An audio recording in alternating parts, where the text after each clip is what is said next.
Johor மாநில அரசு சார்பற்ற இந்தியர் ஒருங்கிணைப்பு குழுவின் சந்திப்பு கூட்டம்.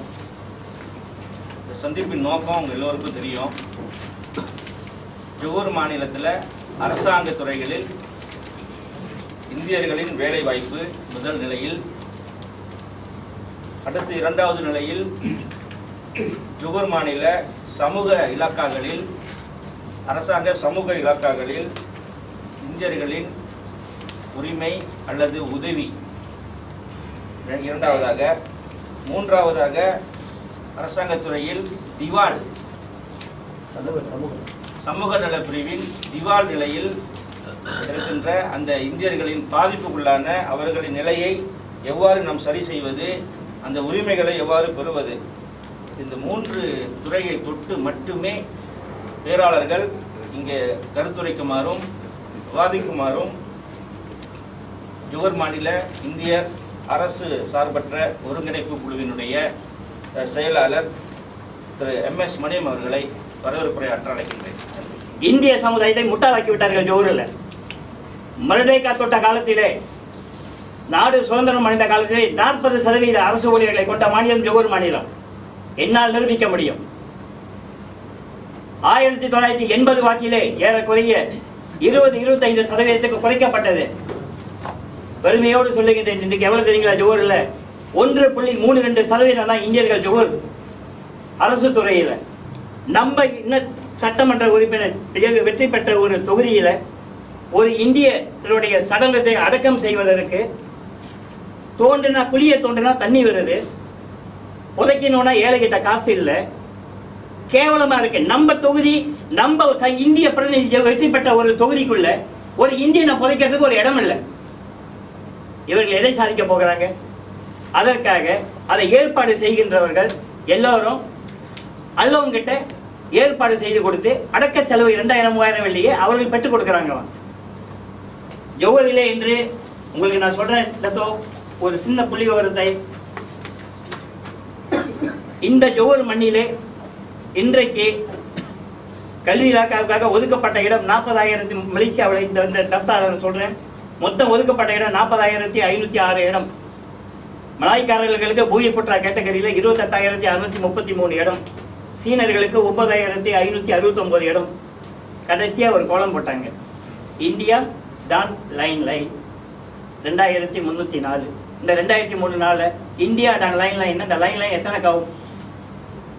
ஒன்று பிரதிநிதிகள் கேட்கணும், இல்லை கேட்கக்கூடிய பிரதிநிதிகளை நாம் அனுப்பணும். அதே போல ஒவ்வொரு ஜூரிஸ்டான்லையும் போனாண்டு உங்களுக்கு நான் சொல்லி உங்களுக்கு தெரிய வேண்டியது இடத்தோ உங்களுக்கு நிச்சயமாக தெரிஞ்சிருக்கும். சட்டத்துறையில் மலாய்க்காரர்களுக்கு 59.47% ஒதுக்குனாங்க.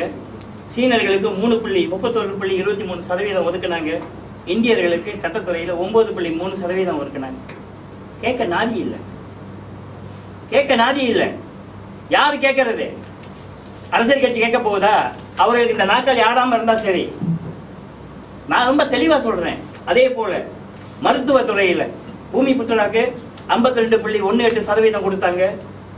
சீனர்களுக்கு 39.98% கொடுத்தாங்க. நமக்கு 8.84% கொடுத்தாங்க.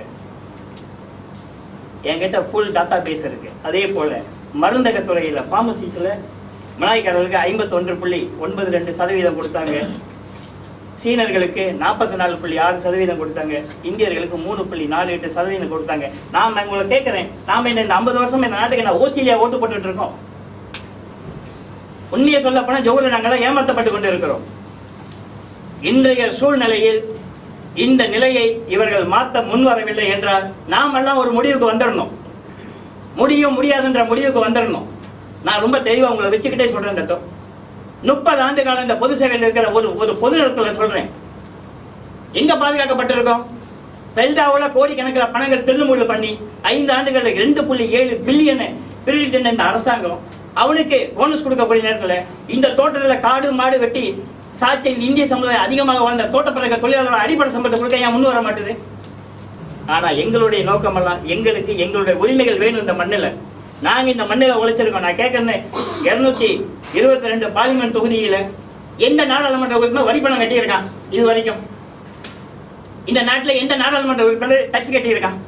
எந்த சட்டமன்ற உரிமை டெக்ஸ் கட்டியிருக்கான்? அவன் வீட்டுக்கு கரண்ட் ஃப்ரீ, தண்ணி ஃப்ரீ, டெலிஃபோன் ஃப்ரீ, காடி ஃப்ரீ, எல்லாம் ஃப்ரீ. ஆனா வரி கட்டக்கூடிய இந்திய சமூகத்துக்கு ஏன் இல்லை அந்த வாய்ப்பு? ஏன் இல்லை? ஒரு கடிதத்தை கொடுக்கறதோ, நான் உங்களுக்கு சொல்றேன், இன்னைக்கு அந்த வைப்புக்கெல்லாம் இன்னைக்கு இங்க வரல. பாருங்க, உங்களுக்கு கொடுக்குற நீங்க கடைசியில் கொடுக்கறதோ 15 கடிதங்களுக்கு 20 ஏக்கர் கையொப்பம் போட்ட 15 கடிதங்களுக்கு ஒரு மாநில ஆட்சிக்குழு இருக்கிறதுக்கு இந்த கடிதம் பெற்றுக்கொண்டேன் கொடுக்கிற தகுதி இல்லை. ஒரு கடிதம் என்ன கடன் நானே அடிச்சு கொடுத்துருப்பேன். அடலாடி மாலும் கான் பாவு சைய தெரியுமா சுராத்துவான் பத்தாரே செகண்ட் செகண்ட் சையாக்கா நம்பே ரோஜோ முடிஞ்சு போச்சு. 2 வரி. இந்த கடிதங்களை கொடுக்க நான் 80 கிலோமீட்டர் என் சொந்த பணத்தை சொந்த கடிக்க என்ன ஊத்திட்டு போகணும்? எனக்காகவா? ஆனால் மந்திரி புசாரே கொடுத்த கடிதங்கள் பூராவுமே என்னுடைய உறுதி ஃபைல்ல இருக்குது. ஒரு மாநில மந்திரி புசார் சொன்னா இந்தியரை வேலைக்கு எடுக்க ஒரு மாவட்ட மன்ற உறுப்பினர் வந்து கேட்க மாட்டாங்கன்னு இதே மேடையில இதே இடத்துல இந்த நாட்களில் உட்காந்து சொன்ன அந்த மாண்புமிகு மந்திரி புசார் இந்த கபோங்கனை போய் சந்திங்கன்னு சொல்லி கடிதம் கொடுத்த பிறகு அவரு கூட 9 மாசம் எங்களை சந்திக்க வைக்க முடியலன்னு சொன்னா அவருடைய எண்ணம் என்ன? Is it only MIC dominate the Indian community? Is it fair? எதுக்கு NGO? நாட்டு பிரதமர் சொல்றாரு மக்கள் எல்லாம் இனி வந்து அரசாங்கம் மக்கள் பிரதிநிதிகள் எல்லாம் போய் NGO-வோட இணைஞ்சு வேலை செய்யணும். எந்த NGO-வோட வேலை செய்யறது? சிவாவோட தனி மனித பணமா? எங்களோட தனி மனித பணமா? இன்றைக்கு வரைக்கும் இந்த 20 NGO நாங்கள் யாருக்கிட்டையுமே எந்த பணத்தையும் பெற்றது இல்லையே, ஒரே ஒரு நண்பரை தவிர.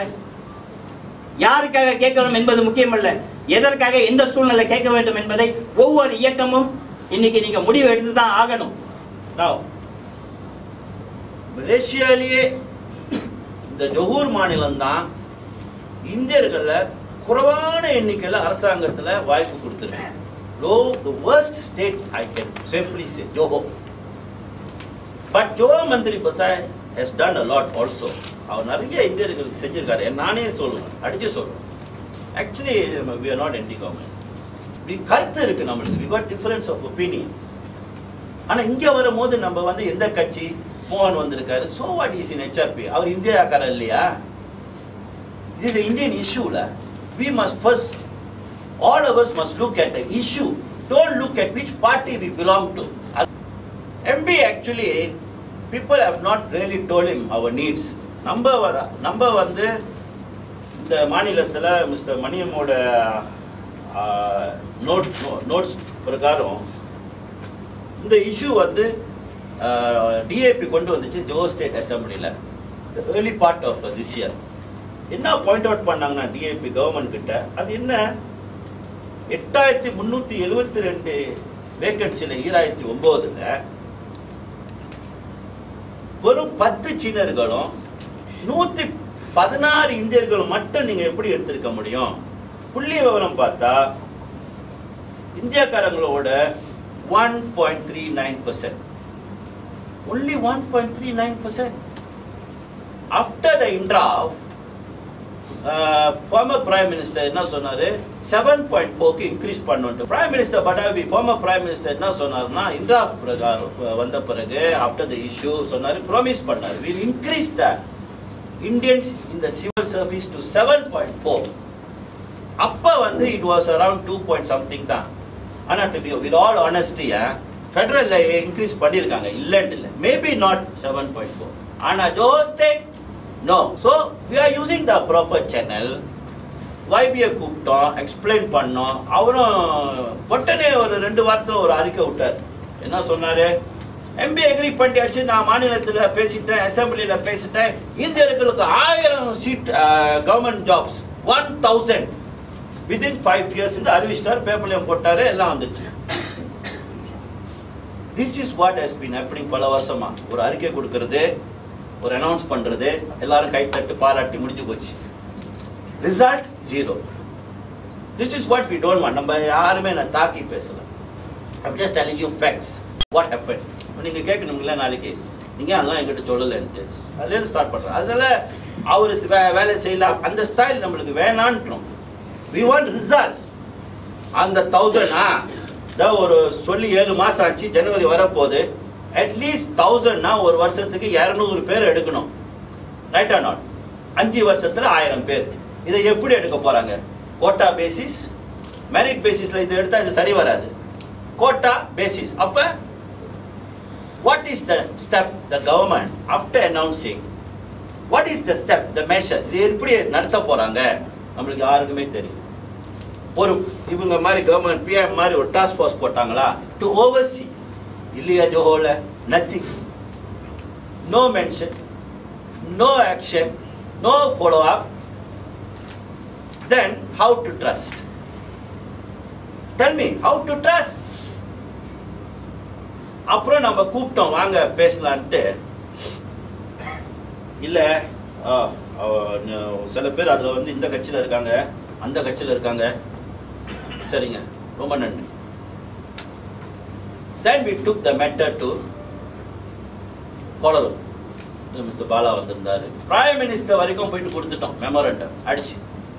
You take it up or we decide our fate in Johor, Indian fate. உண்மையா சொல்றேன், you decide or we decide. நான் என்ன சொல்றேன்னு புரிஞ்சுக்குவேன். சண்டெல்லாம் இல்லை, உரிமை. நம்மளுக்கு ஒரு உரிமை இருக்குல்ல, அதை பயன்படுத்திக்கோன்னு சொன்னோம். ஜோஹர் சிட்டி கவுன்சில் அது வந்து தத்தோ பண்டா கிட்ட இருக்கு அந்த power recruiting. Recruitment selection different. நம்மளை ரிக்ரூட் பண்ணிவிட்டு செலெக்ஷனில் கோட்டை விட்டுறானுங்க. செலெக்ஷனில் இன்டர்னலில் நடந்து என்ன நடக்குதுன்னு தெரியல. எக்ஸாமும் இன்டர்வியூக்கே கூப்பிடுறதில்ல. One case Sivasubramaniam interview, he was shocked. அவர் இன்டர்வியூ கூட கூப்பிடுது. So recruitment and selection liye problem irukku. There is problem in the recruitment and selection. Now what we want from the task force is, Dato, or both the Datos, we want to give you all some time la, or 1 week maximum, to call up our state representative, get his view first. Yeah, why there is no follow-up? Why the NGOs have not been briefed about the next step? How are they going to give 200? When they are going to give the 200? Is it going to be annual? How are we going to get the 1,000 Indians? And why is there not a single Indian in the State Public Service Commission? Idha naanga kondu vandom. State Public Service, Johor State Public Service Commission la or India pradinidhi venuntu we have brought up. No news about that also. That also we didn't get. So we give a little bit of time because we have to be fair to the system, the political system. நாளைக்கு நம்ம ஒரு மூவ்ல நம்ம தவறு செய்யற மாதிரி இருக்கக்கூடாது. NGOs நாளைக்கு நம்ம NGOஸே கேட்பாங்க, ஏன் சார் இந்த மாதிரிலாம் நடவடிக்கை எடுத்துங்க, எங்களை கன்சல்ட் பண்ணலாமே. So we give time and we want task force to give us a clear indication and the process and the end, how we are going to achieve it, the means and the end. We need to know, and we are very serious about it. Otherwise the NGOs will grow bigger in this issue. I must warn you that the NGOs will grow bigger and it will be detrimental against the Barisan Nationals election. வேற வழி இல்லை. So அது நடக்காம இருக்கணும்னா I think the task force should put it to the Prime Minister. Johor Indians are very serious about civil service for the Indian community in the state of Johor. We are very disappointed with the 1.26%. ரெண்டாவது issue, technical studies. Dato, உங்களுக்கு தெரியாதது இல்லை, நீங்களும் நிறைய effort பண்ணியிருக்கீங்க. தனிப்பட்ட முறையில் நம்ம வந்து 19 இடம் 2009ல மந்திரி பசா YPTல இந்தியர்களுக்கு படிக்கிறதுக்கு 19 ஸ்டூடெண்ட் சேர்த்தாங்க. Unfortunately, they did not get the YSS scholarship. They did not get. So MB was generous, அதான் நான் சொன்னோம். Johor Mantri Basa was generous. He gave from the state fund alone. ஆனா என்ன பண்ணிட்டானுங்க, third year வந்தோன்னா அத்தனை 19 ஸ்டூடெண்ட்ஸும் வெளியாக சொல்லிட்டாங்க. You know what they are saying? It doesn't cover your 2 years. This 1 year முடிஞ்சு போச்சு, நீ கிளம்பிட்டானுங்க பாதியிலேயே. 19 ஸ்டூடெண்ட் நீங்க தவிச்சிட்டு இருக்காங்க. How the state going to create knowledgeable, high income community? How? When they going to chase the students away? Is this empty policy? I think you must seriously look into it. YSS should be able to fund the students 19 students என்ன Dato இந்நேரம் இந்த state 1000 students ஒரு வருஷம் கொடுத்துருக்கணும். Why you really want to help the Indians. What is 19 students வந்து அங்கே போனால் welfare காசும் கொடுக்க மாட்டுறாங்க, அப்புறம் ஃபைல் காணா போகுதுன்றானுங்க, நம்ம ஆளுங்க போனால் விரட்டி விட்டுறானுங்க. Even a single mother is chased out. Now, beyond this, I don't think I want to say this, to continue, because there are 2 speakers, but I must tell you this. I share, or Miba shares with what Mr. Maniam has said. ஒரு சமுதாயம் முன்னேறும் போது அது ஒரு சமுதாயமாக தான் முன்னேற முடியுமே தவிர பிரித்து நம்ம சமுதாயம் முன்னேற முடியாது இந்த நாட்டில். Nothing dividing the community and trying to address the issue, no, it is not going to help. If you say Telugu, if you say Malayalam, if you say Punjabi, then where is the Indian? And then நம்ம சமுதாயத்தை போய் அதர்ஸில் join பண்ணிக்கிட்டு medicine 9.8, dentistry 7.5 காட்டுறதெல்லாம் unconstitutional. ஒரு சமூகம் சொல்லுது don't question our rights அப்படின்னு சொல்லும் போது how did you touch our rights? How did you touch our right and you put us into the others? It is unconstitutional. Please, ஒரு லைனோட stop பண்ணிக்கிறேன். In my space, I would like to call the madam to speak about her welfare case, and then my case ends. வாங்க sister சொல்லுங்க, உங்களுக்கு கபாச்சிக்கல்ல என்ன நடந்துச்சுன்றதோட சொல்லுங்க. You can record. 3 மாதம் பாஸ்க்கு போயிருந்தேன். எனக்கு கிடச்சி இந்த படம் மட்டும்தான். இது மூலமாக எனக்கு எந்த நன்மையும் கிடைக்கல. அண்ட் தென் கிராண்ட் பஞ்சான் ஒன்று இருக்குன்னு சொல்லி கொடுத்தாங்க. இப்போ பஜிகாரில் போயிட்டு நான் கிராண்ட் பஞ்சான் அப்ளை பண்ணேன். அப்ளை பண்ணப்போ கொட்டேஷன் கேட்டாங்க. கொட்டேஷனும் செஞ்சுட்டேன். எல்லாம் செஞ்சு கொடுத்தது மார்ச் மாதம் செஞ்சு கொடுத்தேன் எல்லாமே. இது வரைக்கும் எனக்கு எந்தவித பதிலும் இல்லை. அப்போ 2-3 தரம் நான் கால் பண்ணப்போ வந்துட்டு நம்ம செஞ்சுக்கிட்டு இருக்கோம் சொன்னாங்க. அப்புறம் சொன்னாங்க சபலம் தீபாவளி வந்து உனக்கு எல்லாம் செஞ்சு கொடுத்துறேன், பிஸ்னஸ் செஞ்சுக்கிட்டு இருக்கோம், அவங்க வழி காட்டுறாங்க, பட் நமக்கு மாடல் வேணும். அப்போ கிராண்ட் பஞ்சான் ஒன்று இருக்குன்னு சொல்லிட்டு நம்ம போய் செஞ்சுட்டு பிறகு வந்துட்டு பிஃபோர் தீபாவளி கொடுக்குற சொன்னாங்க. அப்போ நான் கால் பண்ணுறேன், உங்களோட எல்லாமே ரெடி ஆயிடுச்சு, ஜஸ்ட் செக்குக்கு மட்டும் தான் வெயிட் பண்ணுறோம் சொன்னாங்க. திருப்பிட்டு நான் தீபாவளியை முடிஞ்சு போச்சு, நீ என்ன ஒன்றும் கொடுக்கல சொல்லி கேட்டதுக்கு நான் உனக்கு ப்ராமிஸ் பண்ணலை சொல்லிட்டாங்க. அப்போ நான் கேட்டேன், நெக்ஸ்ட் டைம் வந்து நீ பேசுகிறான்னு ரெக்கார்ட் பண்ணுமான்னு கேட்டேன்.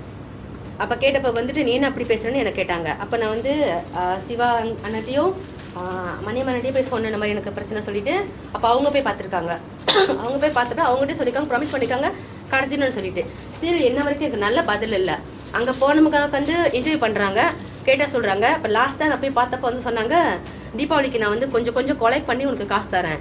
நான் சொன்னேன் எனக்கு சிதக்கா வேணா சொன்னேன், நான் வந்து பிச்சை எடுக்க வரல உங்கள்கிட்ட, என்னோட உரிமை என்னது, இது இப்படி ஒரு வழி இருக்குன்னு சொன்னாங்க, சிங்கிள் மதருக்கு இப்படி ஒரு வழி இருக்கு, நீ அதை மட்டும் எனக்கு கொடுத்தா போதும், எனக்கு வந்து பிச்சை எடுத்து நீ கொடுக்க வேண்டிய அவசியம் இல்லை, மாதிரி காசு வேண்டாம் அப்படி சொன்னேன். உடனே அப்புறம் இந்த பிரச்சனை ஓடிக்கிட்டு இருக்குள்ள என் பிள்ளைங்களுக்கு வந்து காசு கொடுத்துருந்தாங்க, அந்த காசை ஸ்டாப் பண்ணிட்டாங்க. 10ஆம் மாசத்துலேருந்து எனக்கு காசு கிடைக்கல. அப்போ அது கால் பண்ணி கேட்கறதுக்கு சரியான பதில் இல்லை. அப்புறம் நேராக போய் பார்த்த பிறகு சொல்கிறாங்க, நீ இருந்த இடத்துலேருந்து மற்ற இடத்துக்கு போயிட்டேன், அதனால அட்ரஸ் மாத்திரோடனே அந்த புகவாய் மாறினோடனே உன்னோட வவுச்சரில் வந்து உன் பேர் விட்டு போச்சு சொல்லிட்டாங்க. ஓகே, விட்டு போச்சு சொன்னாங்க. அப்புறம் ஒரு ஒய்பிக்கு நான் கால் பண்ணி, அப்போ அவங்க எனக்கு வந்து புங்கானாக்கு வந்து அப்பாயின்மெண்ட் எடுத்து கொடுத்தாங்க. அப்பாயின்மெண்ட் எடுத்து கொடுத்து நான் போய் பார்த்தேன். போன மாதம் 24ஆம் தேதி போய் பார்த்தேன்டாத்தோ. அப்போ 24ஆம் தேதி பார்த்து அவங்க சொன்னாங்க 2 வீக்ஸில் வந்து உனக்கு எல்லா இதுக்கும் பதில் கொடுத்துறோம் சொல்லி சொன்னாங்க. அப்போ 2 வீக்ஸில் வந்து ஒரு வாரத்துக்குள்ள ஒரு லெட்டர் வந்துச்சு வீட்டுக்கு. அந்த லெட்டரில் வந்துட்டு உன்னோட பிள்ளைங்களெல்லாம் வந்து இது பண்ணிடுச்சு, அது கண்டிப்பாக கிடச்சிரும் ப்ராமிஸ் பண்ணி ஒரு லெட்டர் வந்துருக்கு, அவ்வளோதான், மற்றபடி வேறு எதுவுமே இல்லை. அப்போ லாஸ்ட்டாக போன வாரத்தில் நான் கால் பண்ணேன் திருப்பி அவங்களுக்கு, பங்கான ஆஃபீஸில் கால் பண்ணேன். கால் பண்ணிக்கிறதுக்கு அவங்க சொன்னாங்க 1ஆம் மாதம் வரைக்கும் வெயிட் பண்ணுன்னு சொன்னாங்க. அதுக்கிடையில நொராயினின்ற வந்துட்டு அவள் காசார பேசினா, நானும் காசார பேசினேன். நம்ம வந்து வாயை மூடிக்கிட்டு இருக்க வேணாம, அவங்க பேசக்கூடாது நம்ம பேசக்கூடாதா? நான் வந்து அவட்ட பிச்சை எடுக்கலையே, கவர்மெண்ட் தர காசா நான் கேட்குறேன். அப்போ அவங்க பேசினப்ப நான் பேசினா அவங்க கேட்டாங்க, திருப்பிட்டு நீ என்ன அப்படி பேசுற கேட்டாங்க. நான் சொன்னேன் இல்லாத பேசுறேன், நான் என்ன நான் இப்போ அலைஞ்சிக்கிட்டு இருக்கேன், எனக்கு எதுவுமே கிடைக்கல அப்படின்ட்டு. அவங்க சொன்னாங்க இல்லை நீ வெயிட் பண்ணி தான் ஆகணும், எல்லாத்துக்கும் வந்து 1ஆம் மாதம் 1ஆம் மாதம்னா இப்போ 12ஆம் மாதம் ஸ்டார்ட் வந்து ஸ்கூல் உடுப்பு வாங்கணும், பிள்ளைங்களுக்கு புக்கெலாம் வாங்கணும், அதுக்கு நான் என்ன பண்ணுறது சொல்றதுக்கு நீ வெயிட் பண்ணி தான் ஆகணும். வெயிட் பண்ண ஸ்டில் எவ்வளோ வெயிட் பண்ணணும், நான் எத்தனை மாசமா நான் 3ஆம் மாசத்துலேருந்து வெயிட் பண்ணிட்டு தான் இருக்கேன். அவங்க கேட்டது எல்லாமே நான் கொடுத்துட்டேன். அப்போ சிங்கிள் மதம்னா அவங்களுக்கு வந்து தர கொஞ்சம் குறைச்சி பார்க்குறாங்க. இந்த வாய்ப்பு இருக்கு அந்த வாய்ப்பு இருக்கு, வியாபாரத்தில் முன்னுக்கு வாங்க செய்யுங்க. இது நடத்துனாங்க. இது வந்து ஒரு 3 வாரம் கோர்ஸ்க்கு நான் வந்தேன் சார். நீங்க பாருங்க, இதுல வந்து அண்டர் சும்பமணிச்சு டத்தோ வந்து செய்யறதா சொன்னாங்க. அந்த இடத்துக்கு டத்தோ வரல. இன்ன வரைக்கும் எனக்கு சீஜல் கிடைக்கல. இதை வச்சுட்டு நான் போய் பிசினஸ் பண்ண முடியுமா? நான் இது எடுத்திருக்கேன், எனக்கு பிசினஸ் வாய்ப்பு கொடுங்க, நான் கேட்க முடியுமா? எனக்கு வியாபாரம் இருக்கு, நான் சிங்கிள் மதர் தான், யார்ட்டையும் கையேந்த வேண்டிய அவசியம் எனக்கு இல்ல. என்கிட்ட திறமை இருக்கு, எனக்கு வேண்டியதுன்னா ஓடாது, அது சரியா செய்ய வேண்டியதானே. இந்த டத்தோக்கு ஃபோன் பண்ணா நம்மளால இது செய்ய முடியாதுமா. நான் வந்து சார், நான் வந்து எப்பயுமே வந்து இந்த சின்னவங்கள்ட்ட போக மாட்டேன். நான் கொஞ்சம் பெரியவங்களாம் வந்து நான் ரொம்ப நான் நம்பர்லாம் தேடி எடுத்து பேசுவேன். நான் அவங்ககிட்டலாம் பேசிக்கொள்ள வந்து ஆமா இது இருக்கு அது இருக்கு அது இருக்கு, எப்படி நீங்க தான் போய் செய்யணும். ஓகே மைக் இது அது தொக்கன்ல ஒரு ஃபார்ம் எடுத்தேன் நான், வச்சிருக்கேன் சார், எல்லாமே வச்சிருக்கேன், ப்ரூஃப் எல்லாமே வச்சிருக்கேன். நான் தொக்கன்ல ஒரு ஃபார்ம் எடுத்தேன், அந்த ஃபார்ம் பாருங்க எல்லாமே எடுத்துட்டேன். அதுல கேட்க ஷாப் லாட் இருக்கா, பேங்க் ஸ்டேட்மெண்ட் நல்லா இருக்கணும். நானே சிங்கிள் மதர், ஒரு 350 வீடு கட்டுறதுனாமே கொஞ்சம் பிரச்சனையா இருக்கும். அதுல வந்து ஷாப் லாட் வேணா நான் 700 கொடுத்து ஷாப் லாட் எப்படி எடுப்பேன்? ஒரு டாக்டர் கால் பண்றேன், இந்த மாதிரி எனக்கு இடம் வேணும் அப்படின்னு சொல்லிட்டு. ஆமா இடம் இருக்கு, 700 வரும், அதுதானே எனக்கு பிரச்சனை. அப்ப இதுக்கு எதனா வழி பண்ணலாமே. சிங்கிள் மதருக்கு அது இருக்குன்னு எல்லாம் கூவி பேசினா பத்தாது. இன்றா மனித உரிமை கட்சி. ஸோ இந்த இஷ்யூ வந்து நான் சிவகுமாரை பார்த்தேன். ஸோ இன்னைக்கு ஒரு ஈவெண்ட் இருக்குது, நிறைய வர சொன்னார். ஸோ இது வந்து இந்தியரோட பிரச்சனை, இது கட்சி சார்பாக எதுவும் இல்லை. இது வந்து மாசாய் வட்டாரத்தோட இந்தியரோட பிரச்சனை. மாசாய் வட்டாரத்தில் வந்து 87,000 பேர் இருக்கிறாங்க. 87,000 பேரில் ஒரு ஆள் இறந்துட்டா 6 அடி மண் புதைக்கிறதுக்கு இடம் இல்லை. நல்லா நினச்சி பாருங்க, அந்த மாசாய் சுடுகாடும் சரி எடுக்காடும் சரி, இதோட நான் பிறக்காத மண்ணு இருந்திருக்கு. 50 வருஷம் கிட்ட ஆக போகுது. அதில் வந்து பாதி நேரத்தில் வந்து பணம் போச்சுட்டாங்க, பாதி நேரம் வந்து அங்களோட வட்டாரம் சொல்கிறாங்க. அந்த பொதுமக்கள் என்ன சொல்கிறாங்கனாக்கா, பாதி நேரத்தை வந்து அந்த இடம் வந்து வாடகை விட்டுட்டாங்க அப்படின்னு அவங்க சொல்கிறாங்க, அந்த வட்டாரம் சொல்லுவாங்க. ஏன்னா 200-300 பேர்த்து நான் கையெழுத்து வாங்கியிருக்கேன். ஓகே, மிச்சம் மீதி இருக்கிற இடத்துல வந்து காலையில் நோண்டுனாக்கா பணம் 2 மணிக்கு 3 மணிக்கு வரும்போது அந்த இடத்துல தண்ணி நனைஞ்சு போடுது. 15 வருஷத்துக்கு முன்னே ஏற்பட்டது. அது வரைக்கும் எந்த ஒரு பணமும் அந்த இடத்துல புதைக்கல, எரிக்கவும் கிடையாது. நம்ம கேரளா ட்வீன் டவர் பார்த்துருக்கோம். சுடுகாடு மாசம் சுடுகாடு போய் பாருங்க, 4 டவர் இருக்கு, வெறும் 4 டவர் தான். மேலே ரூஃப் இல்லை, கீழே அந்த இரும்பு இல்லை. அது எப்படி காணாம போயிடுச்சு, புல்லு மண்ணி நிற்குது. எப்படி சார் எரிப்பாங்க? ஆனால் இன்னைக்கு எரிக்கிறாங்க அந்த வட்டாரத்தோடுங்க. எங்க சீன சுடுகாட்டில் போயிட்டு, சுண்ணத்தில் சுடுகாட்டில் போயிட்டு குறைஞ்சது 3000 5000 வெள்ளிக்கும் செலவு பண்ணி எரிக்கிறாங்க. வறுமைப்பட்ட குடும்பம் என்ன சார் செய்வாங்க? 50 வெள்ளி திரட்ட முடியாத குடும்பத்தில் எப்படி 3000 வெள்ளி திரட்டுவாங்க? சாவு சொல்லிட்டா வருது, எனக்கு ஆசை தூவி நான் சாவு போறேன்னு இல்லை சார், யதார்த்தமாக நடக்கும். திடீர்னு சாவு வந்துச்சு, அந்த ஏழப்பட்ட குடும்பம் என்ன சார் செய்வாங்க? பூசாரிக்கு வண்டிக்கு எரிக்கிறோம், எல்லாம் பேக்கேஜ். அதே அந்த மாசல் சுடுகாட்டில் வந்து எரிக்கிறது இருந்தா விறகு எவ்வளோ சார் வந்துடும்? அதை பராமரிக்கிறவங்க ஏன் செய்யல? எரிக்கிற விறகு எவ்வளோ வந்துடும்? அவன் செய்ய காரியத்துக்கு எவ்வளோ சார் வந்துடும்? ஏன் அதை செய்யல? ஆனால் சீன கட்ட பண்ணி கொடுக்கணுமா? 20-30 கிலோமீட்டர் போனோம் தாண்டி. ஸோ எரிக்கிறதுக்கு வந்து அந்த குடும்பம் என்ன பண்ணுது? வேற வழி இல்லாம அல்லவங்க தேடி போறாங்க, இல்லைன்னா அல்லவங்க ஃபிக்ஸ் பண்ணி விடுறாங்க. 25 குடும்பம் மாசம் விட அவதிப்படுறாங்க இந்த அல்லவங்க கேஸ்ல. ஆஃப்டர் அந்த மறு மாசம் காசு கட்ட முடியாம. It's very serious. நான் வந்து ஆளுங்க சொல்லியோ நான் வந்து எழுத கிடையாது சார். நான் வந்து எல்லாமே போய் நேரடி பார்த்து இதுக்குள்ள நான் உங்களுக்கு கொடுக்குறேன். இதுல படம்லாம் இருக்குது. இந்த விஷயமா வந்து நான் பேப்பர்ல அறிக்கை விட்டேன், எந்த ஒரு பதிலும் காணோம். நான் வந்து மந்திரி சாருக்கு வந்து அப்பாயின்மெண்ட் கொடுத்து நான் மெம்பர்கிட்ட கொண்டு கொடுத்தேன். 2 மாசம் கடுவு கொடுத்தேன். இந்த 2 மாசத்துல இந்த அரசாங்கமும் சரி, இந்த ஆளும் மாய்க்கல் உள்ளவங்க ஆளும் அரசியல் உள்ளவங்க சரி, எந்த ஒரு நடவடிக்கையும் எடுக்கானாக்கா நாங்க இறங்க போறோம். சிவா சொல்லிட்டாரு, என்ஜிஓ இருக்குது, என்ஜிஓ சேர்த்து இறங்குறோம். It's very serious sir. இந்த ஜோப்பர் வட்டாரத்தில் எங்கேயுமே இல்லை சார். குபந்தே சுடுகாட்டில் புதைக்கிறதுல எரிக்கிறது மட்டும்தான்.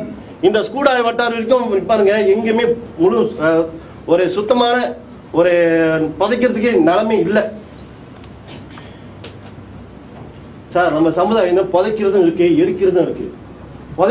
ஸோ எங்களுக்கு கூடிய விரைவில் பதில் வேணும். ஏன்னா உங்களுக்கு நல்லா தெரியும், எலெக்ஷன் கிட்ட வருது. சிவா சொன்ன மாதிரி, மணியம் சொன்ன மாதிரி வேற வழி இல்லை, நாங்க செஞ்சு காட்டிடுவோம். அதே இடத்துல மாசாய் வட்டாரத்தில் இந்த வர விஷயம் எங்களுக்கு நடக்கானாக்கா என்ற மனித உரிமை கட்சி நாங்கள் இறங்கி போராட்டம் நடத்துவோம். எதிராக போராட்டம் நடத்துவோம், கவுக்கிறதுக்கு நான் போராட்டம் நடத்துவோம் சார். நாங்கள் யாருக்கும் மயக்கம் எங்களுக்கு வந்து நேர்மை நீதி நியாயம் எல்லாமே வேணும். தேங்க்ஸ்.